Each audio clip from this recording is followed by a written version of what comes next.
أنا المية الغازية، ملكة الانتعاش في كل خروجة وعزومة. الكل بيحبني عشان ببل ريقهم وبنسيهم إلهم مع أول بوق ساقع مشبر. عارف إنه جوايا 10 معالق سكر؟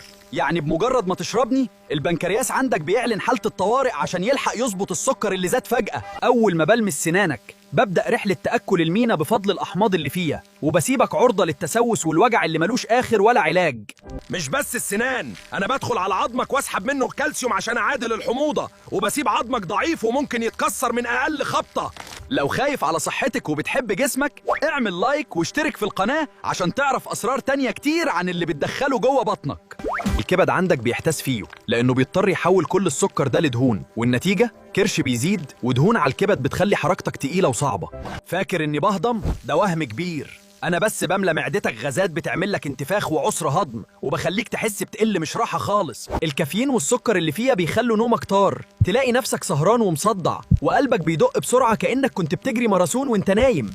جرب تبطلني أسبوع واحد وشوف الفرق في طاقتك وبشرتك. المياه الصافية هي السر الحقيقي للصحة، مش اللون والفقاقيع اللي بتخدعك. صحتك أمانة، ما تبعتهاش عشان لحظة طعم حلو. خليك أذكى مني واختار صحتك. أشوفكوا الحلقة الجاية مع سر جديد من الخبايا.